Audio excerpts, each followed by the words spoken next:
చాలామంది సొంత వారితో మాట్లాడరు. అన్నలతో మాట్లాడని వారు లైవ్ చూస్తూ ఉన్నారా? లేకపోతే తల్లిదండ్రులతో మాట్లాడని వారు లైవ్ చూస్తూ ఉన్నారా? బంధువులతో, రక్త సంబంధులో ఓ గొప్పోళమని ఫీల్ అయిపోతున్నారా ఏంటి? నా స్టేటస్ వేరే, వారి స్టేటస్ వేరే, అట్లా అనుకొని ఫీల్ అయిపోతున్నారా? మా అమ్మమ్మ వాళ్ళు ఇక్కడున్న ఓల్డేజ్ హోమ్లో ఏడుస్తూ ఉంటారు. వాళ్ళు లేరు, వీళ్ళు లేరు, వాళ్ళు మాట్లాడట్లేదు, వీళ్ళు మాట్లాడట్లేదు. ఇట్లా మీరు కూడా మాట్లాడట్లేదా? మాట్లాడని వారు ఎంతోమంది ఒకటే ఇంట్లో ఉంటారు, తల్లితో మాట్లాడరు. ఒకటే ఇంట్లో ఉంటారు, తండ్రితో మాట్లాడరు. ఒకే ఇంట్లో ఉంటారు, భార్య భర్తతో మాట్లాడరు, భర్త భార్యతో మాట్లాడరు. కొంతమంది ఇల్లులు చాలా గమ్మత్తుగా ఉంటాయండి కుటుంబాలలో. వీరు ఎలా కన్వే చేసుకుంటారంటే వారి మెసేజెస్ని పిల్లలతో కన్వే చేసుకుంటూ ఉంటారు. ఇంట్లో భార్య భర్త మాట్లాడుకోరు, ఒకటే ఇంట్లో ఉంటారు, సంవత్సరాల తరబడి మాట్లాడరు. వీరు పలానా బయటికి వెళ్ళి కూరగాయలు పట్టుకురమ్మంటే ఎవరితో చెప్తారు? భార్య, రే చిన్నోడా ఇట్రా, ఇంట్లో కూరగాయలు లేవని తెలియదా? ఏరా ఎన్ని రోజులైంది కూరగాయలు లేక? ఎవరు వింటుంటే చెప్తారు? భర్త అక్కడే ఉంటారు, భర్త ఇంట్లోనే ఉంటారు, అదే రూమ్లోనే ఉంటారు భర్త. ఈమెకి ఎంత గర్వం అంటే పిలిచి, ఏరా చిన్నోడిని పిలిచి, నీ భర్తకు చెప్పొచ్చుగా. ఈమె ఏరా అని పిల్లోననట్లే ఎవరిని అంటుంది? భర్తనే అంటుంది డైరెక్ట్గా. ఎవరిని అంటుందండి? పిల్లోననట్లేదు సుమి, ఎవరిని అంటుంది? భర్తనే అంటుంది. కాకపోతే వంక ఎవరు మధ్యలో? బాబు కదా. ఏరా చిన్నోడా, బుద్ధుందా లేదా? ఇంట్లో కూరగాయలు అయిపోయి ఎన్ని రోజులైందిరా? అర్థం కావట్లేదా కూరగాయలు తీసుకురావాలని? భర్త చూస్తూ ఉంటాడు. ఈయన కూడా సేమ్ కేటగిరీయే. వెంటనే మరి పాపను పిలుస్తాడు. పిలిచి, ఏమే నీకు అసలు బుద్ధుందా లేదా? ఈమెమంది ముందు, నీకు బుద్ధుందా లేదా అని తిట్టింది. ఎవరిని అడ్డు పెట్టుకొని? బాబుని అడ్డు పెట్టుకొని. ఈయన వెంటనే ఎవరిని పిలుస్తారు? ఇంట్లో ఉన్న పాపను పిలిచి, పాపతో మాట్లాడడం కాదు, ఎవరితో మాట్లాడుతున్నారు? డైరెక్ట్గా ఇండైరెక్ట్ అంటే డైరెక్ట్గా వారికి తలుగుతుంది, కానీ పాపను అడ్డు పెట్టుకొని, ఏమే నీకు అసలు బుద్ధుందా లేదా? ఎంత కష్టపడుతున్నానో నీకేం తెలుసు? కష్టపడితే తెలుస్తుంది, బయటికి వెళ్తే తెలుస్తుంది నీకు. ఎవరితో చెప్తున్నాడు? పాపకే. కానీ పాప కాదు, ఎవరికి? ఇది ఎవరు గమనిస్తారు చెప్పండి? ఎవరు గమనిస్తారు?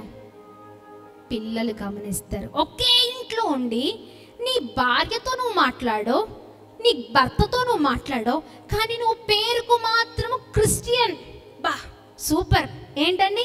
క్రిస్టియన్. సూపర్. అసలు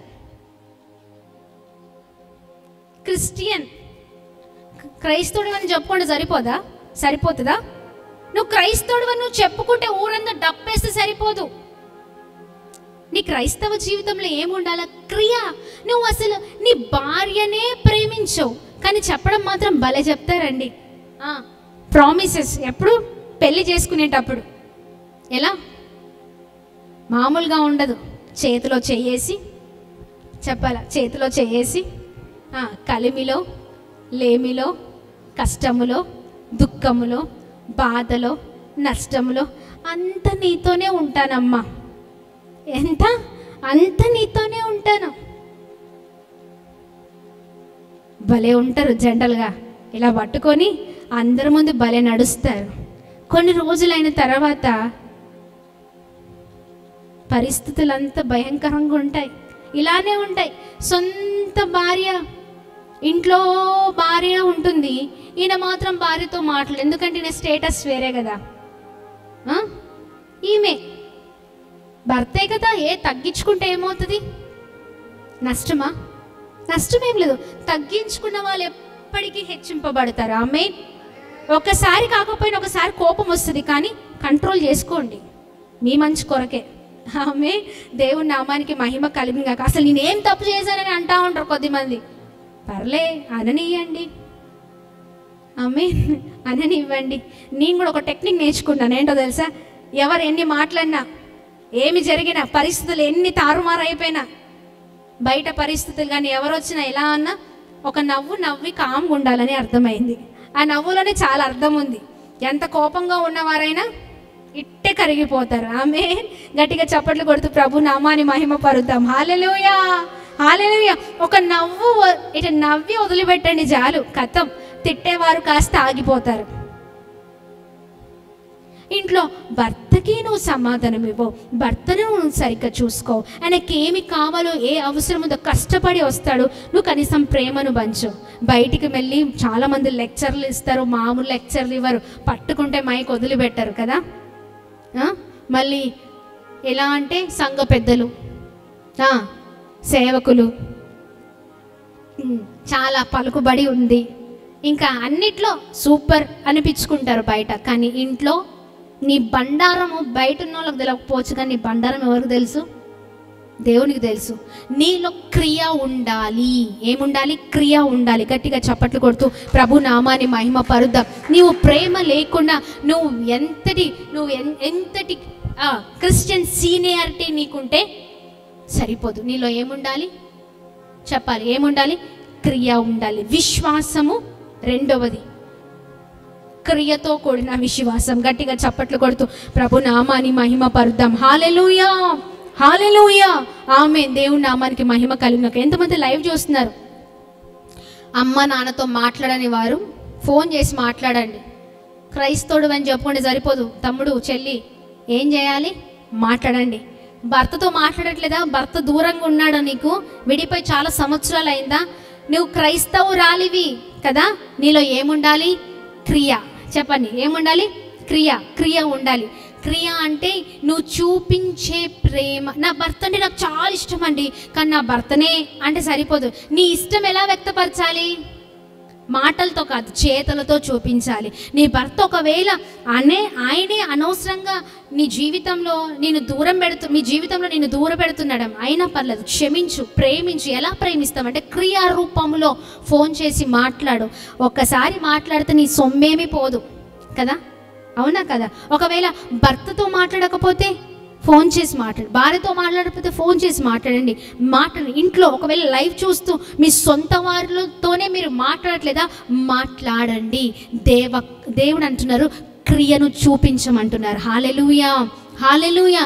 ఆయన క్రియ రూపములో మనకి ఆయన ప్రేమను పంచినట్లుగా మనము కూడా ఇతరుల పట్ల అదే క్రియను కలిగి ఉండాలి. హల్లెలూయా. గట్టిగా చప్పట్లు కొడుతూ ప్రభు నామాన్ని మహిమ పరుద్దాం. హల్లెలూయా. ప్రియ సహోదర సహోదరి, ఈ రాత్రికాల సమయంలో దేవుడు నీతోనే మాట్లాడుతున్నాడు. తమ్ముడు, దేవుడు నీతోనే మాట్లాడుతున్నాడు. చెల్లె, దేవుడు నీతోనే మాట్లాడుతున్నారు. నాన్న, అనవసరంగా నీ జీవితాన్ని నాశనం చేసుకోవద్దు. అనవసరంగా నీ కుటుంబాన్ని నీవు నాశనము చేసుకోకూడదనే దేవుడు మాట్లాడుతున్నారు. హల్లెలూయా. ఈ రోజున ఎవరికైనా నువ్వు నీ ప్రేమను పంచలేకపోయి ఉంటే ప్రేమను పంచు. ఇంట్లో అత్త మామలకి నువ్వు ప్రేమను పంచకుండా నువ్వెన్ని సంవత్సరాలు దేవుని మందిరానికి వచ్చినా నీవు దండగే. నీ క్రైస్తవ జీవితం దండగే. నీ తల్లిదండ్రులను ప్రేమించినట్లుగానే నీ అత్త మామను కూడా నువ్వు ప్రేమించాలి. హల్లెలూయా. నీ తల్లిదండ్రులను చూసుకుంటున్నట్లుగా నీ అత్త మామ, నీ భర్త వైపు ఉన్న వారిని కూడా చూసుకోవాలి. హల్లెలూయా. నీ వైపు ఉన్నవారిని ఒకలాగా, పక్కన నీ భర్త వైపు ఉన్నవారిని ఒకలాగా నువ్వు అలా చూడడానికి వీలు లేదు. హల్లెలూయా. నువ్వు చెప్పుకోవడానికి నువ్వు క్రైస్తవురాలు, కానీ నీలో పక్షపాతం ఉంది. ఇదిగో ఈ పక్షపాతము దేవునికి విరుద్ధము. ఎందుకంటే ఆయన పక్షపాతము లేని దేవుడు. హల్లెలూయా. ఉన్నవారిని ఒకలాగా, లేని వారిని ఒకలాగా, లేకపోతే హై స్టేటస్లో ఉన్నవారిని ఒకలాగా, కింద ఉన్నవారిని ఒకలాగా చూసే దేవుడు ఎన్నటికీ కానే కాదు.